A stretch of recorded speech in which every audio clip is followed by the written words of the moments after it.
তো আমরা যে free fire, PUBG, call of duty এগুলো খেলি, এগুলো কিন্তু সবই ব্যাটেল রয়্যাল গেম। তো বন্ধুরা, আগে জেনে আসি এই ব্যাটেল রয়্যাল গেমের উৎপত্তিটা কোথা থেকে। আসলে কোনো কিছু হুট করে আবিষ্কার করা যায় না, কোন একটা কিছু থেকে ধারণা নিয়ে একটা নতুন জিনিসের জন্ম হয়। তেমনই বন্ধুরা, মিশন ইম্পসিবল নামে একটা মুভি ছিল, যেটাতে একটা আইসল্যান্ডের মধ্যে কিছু মানুষ আটকা পড়ে যায় এবং একটা পর্যায়ে যে তাদেরকে বাধ্য করা হয় একজন আরেকজনকে হত্যা করার জন্য। এমন চলতে চলতে সর্বশেষ যে বেঁচে থাকে সেই হয়ে যায় জয়ী। এখান থেকে মূলত এই ব্যাটেল রয়্যাল গেমের জন্ম। এবার আসি আমাদের সকলের পছন্দের ফ্রি ফায়ার গেমটার কথায়। ফ্রি ফায়ার গেমটা কোনো একজন মানুষ সৃষ্টি করেনি, এটা একটা কোম্পানি তৈরি করেছিল, আর সেই কোম্পানিটার নাম হলো গেরিনা, যেটা 2009 সালে স্থাপিত হয়েছিল। তো এই কোম্পানির মালিক ছিল ফরেস্ট লি, এবং যেটা সিঙ্গাপুর থেকে পরিচালনা করা হচ্ছিল। 2017 সাল পর্যন্ত বেশ কয়েকটা পপুলার গেম কিন্তু তারা মার্কেটে নিয়ে আসে, কিন্তু ওইভাবে কোনো গেমই মানুষের মন জয় করতে পারে না। কিন্তু বন্ধুরা, প্রত্যেকটা জিনিসের লাইফে একটা টার্নিং পয়েন্ট থাকে।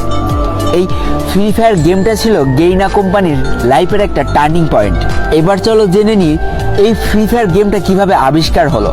2017 সাল পর্যন্ত ব্যাটেল রয়্যাল গেম বলতে আমরা পাবজিকে বুঝতাম, যেটা শুধুমাত্র কম্পিউটারে খেলা যেত এবং এক্সবক্সের মাধ্যমে খেলা যেত, অর্থাৎ গেমিং যে সামগ্রীগুলো আছে তার মাধ্যমে খেলা যেত। এবং বন্ধুরা, গেমারদের মধ্যে একটা চরম উন্মাদনা সৃষ্টি হয়ে গেল এই পাবজি গেমটাকে ঘিরে, যেটা শুধুমাত্র কম্পিউটার এবং এক্সবক্সের মাধ্যমে খেলা যেত।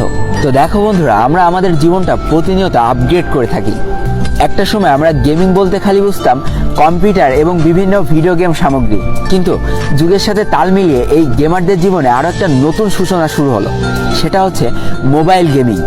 আস্তে আস্তে মোবাইল গেমিংয়ের জনপ্রিয়তা পেতে শুরু করে।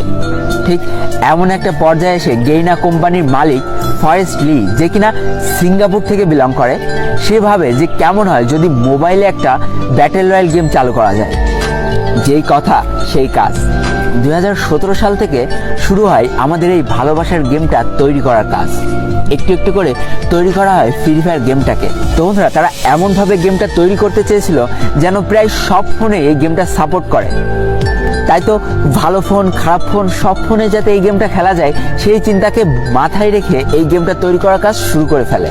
2017 সালের মাঝামাঝি অবস্থানে এই গেমটার বেটা ভার্সন লঞ্চ করা হয়, অর্থাৎ কিছু মানুষের মধ্যে এই গেমটাকে সীমাবদ্ধ করে দেওয়া হয় এবং যারা খেলে এই গেমটার ভালো ও খারাপ দিকটা তুলে ধরে, যেটার পরে ভিত্তি করে এই গেমটার আরও নিখুঁত করে তৈরি করার কাজ শুরু হয়ে যায়। 2017 সালের 4 নভেম্বর চলে আসে এই গেমটার লঞ্চ করার সেই অন্তিম দিন, যেদিন এই গেমটা হাজার হাজার মানুষের মধ্যে ছড়িয়ে দেওয়া হয়। এবং এই গেমটার জনপ্রিয়তা পাওয়ার অন্যতম সেরা কারণ হলো এই গেমটা মাত্র 512 র্যামেও সাপোর্ট। কারণ বন্ধুরা, তখন আমার নিজেরই 512 র্যামের